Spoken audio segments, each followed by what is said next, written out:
Okay, now we examine the second part of the Heckscher-Ohlin theory, that is the factor price equalization theorem. This factor price equalization theorem actually belongs to Paul A. Samuelson.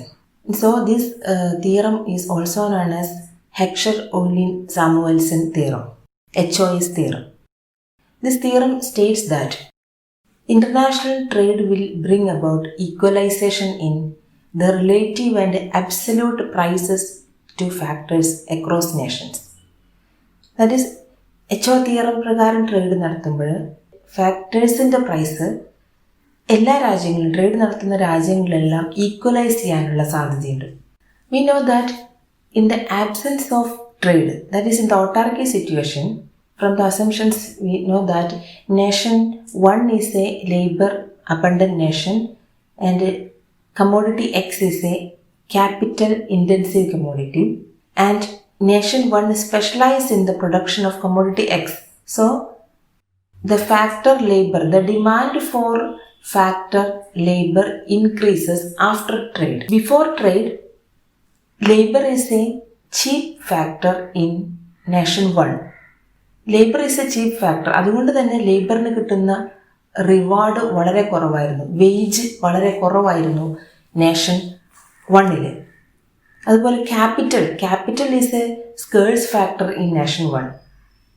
അതുകൊണ്ട് തന്നെ ക്യാപിറ്റലിൻ്റെ reward വളരെ high ആയിരുന്നു nation 1. Nation 2 എടുക്കുകയാണെങ്കിൽ nation 2 is a capital abundant nation. Capital abundant nation ആയതുകൊണ്ട് ക്യാപിറ്റലിന് കിട്ടുന്ന reward interest rate വളരെ കുറവും, ഒരു ലേബർ സ്കേഴ്സ് നേഷൻ ആയതുകൊണ്ട് വേജ് വളരെ കൂടുതലുമായിരുന്നു nation 2. This is the situation before trade, that is in autarky situation, this is the position. But after trade, HO theorem പ്രകാരം ട്രേഡ് നടന്നു കഴിയുമ്പോൾ nation 1 specialise in the production of commodity X. Nation 2 ഒരു capital abundant nation ആയിരുന്നു. So capital intensive commodity ആയിട്ടുള്ള Y കൂടുതൽ സ്പെഷ്യലൈസ് ചെയ്യുന്നു. അപ്പം അങ്ങനെ വരുമ്പോൾ the demand for capital in nation 2 increases. Before ട്രേഡിൽ autarky സിറ്റുവേഷനിൽ നേഷൻ 2 ഒരു ക്യാപിറ്റൽ അബണ്ടന്റ് നേഷൻ ആയതുകൊണ്ട് ക്യാപിറ്റലിന് കിട്ടുന്ന റിവാർഡ് ഇൻട്രസ്റ്റ് റേറ്റ് കുറവായിരുന്നു. എന്നാൽ ഒരു ലേബർ സ്കേഴ്സ് നേഷൻ ആയിരുന്നത് കൊണ്ട് ലേബറിന് കിട്ടുന്ന റിവാർഡ് വേജ് കൂടുതലായിരുന്നു. പക്ഷെ ട്രേഡിൽ ഏർപ്പെടുമ്പോൾ nation 2 specialises in the production of commodity Y, which is the capital intensive commodity. Capital intensive commodity Y production കൂടുമ്പോൾ the demand for capital also increases, and likewise the demand for labour decreases. എന്തുകൊണ്ടാണ്? Labour produce ചെയ്യേണ്ട ആവശ്യമില്ല, കാരണം nation 1 നിന്ന് import ചെയ്യാണ്. അതുകൊണ്ട് demand for labour decreases and demand for capital increases in nation 1. Nation 2 is a capital abundant nation, so reward for capital is very low in nation 2. After trade, nation 2 specialises in the production of commodity Y, so the demand for capital increases. അപ്പോൾ ഈ ഒരു price difference അവിടെ ഇല്ലാതാവുകയാണ് trade വരുമ്പോൾ ചെയ്യുന്നത്. ട്രേഡിന് മുൻപ് nation 2 ക്യാപിറ്റലിൻ്റെ വില കുറവും ലേബറിൻ്റെ വില കൂടുതലായിരുന്നെങ്കിൽ ട്രേഡ് തുടങ്ങിയതിന് ശേഷം ക്യാപിറ്റലിൻ്റെ വില കൂടാൻ തുടങ്ങുകയും ലേബറിൻ്റെ വില കുറയാൻ തുടങ്ങുകയും ചെയ്യും. നമുക്ക് പറയാം, ഇൻ്റർനാഷണൽ ട്രേഡിൻ്റെ ഫലമായിട്ട് W tends to rise in nation 1 and R tends to rise in nation 2. വേജും ഇൻട്രസ്റ്റ് റേറ്റും തമ്മിലുള്ള ഡിഫറൻസ് കുറയാൻ തുടങ്ങുന്നു. അതായത് ലേബറിന് കിട്ടുന്ന റിവാർഡ് വേജും ക്യാപിറ്റലിന് കിട്ടുന്ന റിവാർഡ് ഇൻട്രസ്റ്റിൻ്റെയും ഡിഫറൻസ് കുറയാനായിട്ട് തുടങ്ങുന്നു. ഇത് ഡെമോൺസ്ട്രേറ്റ് ചെയ്യാനായിട്ട് ഒരു ഫിഗർ നമുക്ക് നോക്കാം. ആ ഫിഗറിൽ നോക്കുമ്പോഴും the horizontal axis measures W/R and the vertical axis Px/Py. Before trade, that is in the autarky situation, nation 1 is at point A. അവിടെ W/R W/R1 ആണ്, പ്രൈസ് റേഷ്യോ PA ആണ്. While nation 2 is at point A dash with W/R is W/R2 and price ratio is PA dash. Since W/R is lower in nation 1 than in nation 2, PA is lower than PA dash. So that nation 1 has a comparative advantage in commodity X.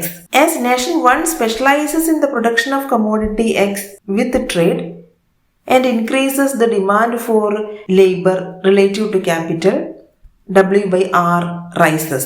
ഇപ്പം എയിൽ നിന്നും ബിയിലേക്ക് ഒരു ഏരാ mark പോകുന്നു, rice ചെയ്യാൻ തുടങ്ങുന്നു, W by R കൂടാൻ തുടങ്ങുന്നു. As nation to specializes in the production of commodity Y and increases its relative demand for capital, അതിന്റെ ഫലമായിട്ട് R by W rises, that is W by R falls. R by W rise ചെയ്യാന്ന് പറഞ്ഞാൽ W by R കുറയുന്നു. This will continue until point B is equal to B dash, at which PB is equal to PB dash. രണ്ടും equal ആകുന്ന ഒരു point എത്തുന്നു. അപ്പോൾ B എന്ന് പറയുന്ന അല്ലെങ്കിൽ B dash എന്ന് പറയുന്ന പോയിന്റിൽ രണ്ട് നേഷനിലും ഫാക്ടേഴ്സിന് കിട്ടുന്ന റിവാർഡ് ഈക്വലൈസ് ചെയ്യുന്നു. This is the factor price equalization theorem. ഇനി HO തിയറിയുടെ എംപിരിക്കൽ ടെസ്റ്റിംഗ് ആണ്. എംപിരിക്കൽ ടെസ്റ്റിംഗ് നടത്തിയിട്ടുള്ളത് വാസിലി ലിയോണ്ടിഫ് എന്ന് പറയുന്ന എക്കണോമിസ്റ്റ് ആണ്. Leontief conducted an empirical testing of HO theory. This is not a criticism, it's just only a testing of HO theory. Leontief conducted this testing by using 1947 trade data of US economy. For this he uses input-output table.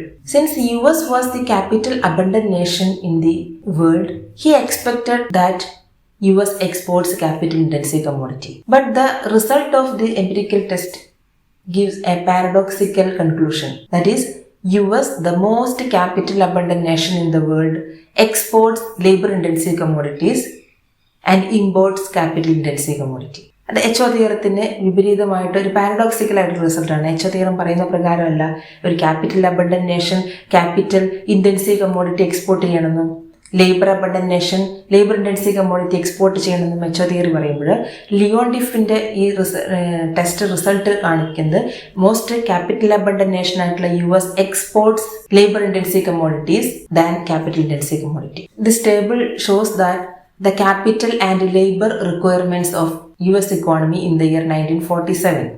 Here shows the input requirements of US. Capital ഉപയോഗിച്ചുകൊണ്ട് produce ചെയ്യുന്നതും labour എന്തുമാത്രം produce ചെയ്യുന്നുണ്ടെന്നുള്ളതും ഈ ടേബിളിൽ കാണിക്കുന്നു.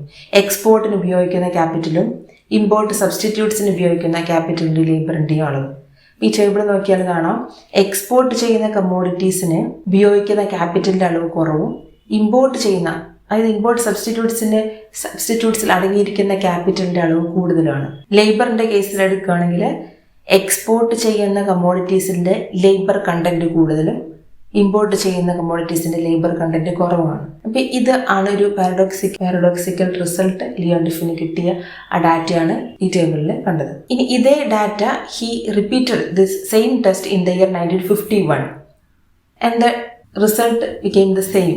ചെറിയ slight difference ഉണ്ടെങ്കിലും ആ ഒരു ഗ്യാപ്പ് കുറഞ്ഞിട്ടുണ്ടെങ്കിലും നേരത്തെ കണ്ട അതേ റിസൾട്ട് തന്നെയാണ്. This is the paradoxical conclusion of Leontief test. ഇത് ടെസ്റ്റ് പാരഡോക്സിക്കൽ റിസൾട്ട് കിട്ടിയെങ്കിലും ലിയോണ്ടിഫ് ഒരിക്കലും HO തിയറിയെ റിജക്റ്റ് ചെയ്യുകയോ ക്രിട്ടിസൈസ് ചെയ്യുന്നില്ല. അദ്ദേഹത്തിൻ്റെതായിട്ടുള്ള എക്സ്പ്ലനേഷൻസ് അതിന് കൊടുക്കുന്നുണ്ട്. Next we move on to the explanations for Leontief paradox. Leontief and some other economists provide some explanations for this type of paradoxical conclusion. അതിൽ first explanation ആയിട്ട് പറയുന്നത് the year Leontief selected was an atypical year. 1947 എന്ന് പറയുന്ന ഒരു വർഷം second world വാറിനോട് ചേർന്ന് കിടക്കുന്ന ഒരു വർഷം ആയതുകൊണ്ട് അതൊരു സ്റ്റഡിക്ക് പറ്റിയ ഒരു ഇയർ അല്ല എന്നുള്ളതാണ് ഒരു explanation. Second explanation is about labor productivity. According to Leontief, US labor was about 3 times more productive than foreign labor. അതുകൊണ്ട് തന്നെ US-ലെ ലേബർ സപ്ലൈ 3 times മൾട്ടിപ്ലൈ ചെയ്ത് കഴിഞ്ഞാൽ US-ന് ഒരു ലേബർ അബണ്ടന്റ് നേഷനായിട്ട് വേണം കാണാനായിട്ട്. ആ രീതിയിലുള്ള ഒരു എക്സ്പ്ലനേഷനാണ് ലിയോണ്ടിഫ് നൽകുന്ന മറ്റൊരു explanation. And third explanation is about US tariff policy. Tariff എന്ന് പറയുന്നത് ഒരു ടാക്സ് ആണ്, നമുക്കറിയാം. US tariff policy was another source of bias in the Leontief study. Tariff is nothing but tax. Study കാണിക്കുന്നത് ക്രാവിസിനെ പോലുള്ള ചില എക്കണോമിസ്റ്റുകൾ പറയുന്നത് the most heavily protected industries in the United States were the labour intensive industries. അങ്ങനെ labour intensive ഇൻഡസ്ട്രീസിന് heavy protection കൊടുക്കുന്നത് കൊണ്ടാണ്, അത്തരം ഇൻഡസ്ട്രീസിന് കൂടുതൽ പ്രൊട്ടക്ഷൻ ലഭിക്കുന്നത് കൊണ്ടാണ് labour intensive commodities US export ചെയ്യുന്നത് എന്നാണ് ഒരു explanation. Then fourth one is about natural resources. ലേബർ ഇൻറ്റൻസീവായിട്ടുള്ള കമ്മോഡിറ്റീസ് എക്സ്പോർട്ട് ചെയ്യുക എന്ന് പറയുമ്പോൾ പല നാച്ചുറൽ റിസോഴ്സസ് അതിൽ വരും. അതിൻ്റെയൊക്കെ പ്രൊഡക്ഷനിൽ കുറേയധികം ഫിസിക്കൽ ക്യാപിറ്റൽ കൂടി ആവശ്യമുള്ള തരം കമ്മോഡിറ്റീസാണ് US എക്സ്പോർട്ട് ചെയ്യുന്നത്. അതുകൊണ്ടാണ് ഇങ്ങനൊരു റിസൾട്ട് കിട്ടിയതെന്നൊരു മറ്റൊരു explanation. And next explanation is about human capital. That is measurement of ക്യാപിറ്റലാണ്. ക്യാപിറ്റൽ മെഷർ ചെയ്ത രീതി ശരിയല്ല. ക്യാപിറ്റലിൻ്റെ മെഷർമെൻറ്റിൽ ഹ്യൂമൻ ക്യാപിറ്റലിനെ ഇഗ്നോർ ചെയ്തിരിക്കുകയാണ്. അതുകൊണ്ടാണ് ഹ്യൂമൻ ക്യാപിറ്റൽ എന്ന് പറയുന്നത് നമുക്കറിയാം, it refers to education, training etcetera. അത്തരത്തിലുള്ള ഹ്യൂമൻ ക്യാപിറ്റലിനെ നിഗ്ലക്ട് ചെയ്തത് കൊണ്ടാണ് ഇത്തരമൊരു പാരഡോക്സിക്കൽ റിസൾട്ട് കിട്ടിയതെന്നൊരു എക്സ്പ്ലനേഷനുണ്ട്. Then research and development, that is most US exports are research and development and skill intensive exports. That is another explanation. And the last one is about US demand. United സ്റ്റേറ്റ്സിലെ demand എന്ന് പറയുന്നത് കൂടുതൽ capital intensive പ്രൊഡക്റ്റിനോട് biased ആയിട്ടാണ്. Demand for capital intensive products ആണ് കൂടുതലുള്ളത്. അതുകൊണ്ടാണ് capital intensive products കൂടുതൽ US ഇമ്പോർട്ട് ചെയ്യുന്നത്. ഇങ്ങനെയുള്ള എക്സ്പ്ലനേഷൻസ് ആണ് പാരഡോക്സിന് കൊടുത്തിട്ടുള്ളത്. എന്തൊക്കെയാണെങ്കിലും ഇതിൽ പല എക്സ്പ്ലനേഷൻസും ഇക്കണോമിസ്റ്റുകൾ തന്നെ റിജക്റ്റ് ചെയ്തിട്ടുണ്ട്. ഇപ്പോൾ ഫോർ എക്സാമ്പിൾ US ഡിമാൻഡ്, ഹൗതാക്കർ എന്ന് പറയുന്ന എക്കണോമിസ്റ്റ്, ഹൗതാക്കറിൻ്റെ അഭിപ്രായത്തിൽ US ഡിമാൻഡിന് പ്രത്യേകതകളൊന്നുമില്ല. മറ്റു നേഷൻസിലെ ഡിമാൻഡിനെ പോലെ തന്നെയാണ് US ഡിമാൻഡും. ഹൗസ് ഹോൾഡ് കൺസംഷൻ പാറ്റേണിനെ കുറിച്ച് അദ്ദേഹം നടത്തിയ സ്റ്റഡിയിൽ income elasticity of demand for food, clothing etcetera, അതിൻ്റെയൊക്കെ ഡിമാൻഡ് എന്ന് പറയുന്നത് similar across nations according to him. അപ്പോൾ എന്തൊക്കെയാണെങ്കിലും these are the some of the explanations for Leontief paradox. With this Leontief paradox, we conclude the Heckscher-Ohlin theorem of international trade. Thank you.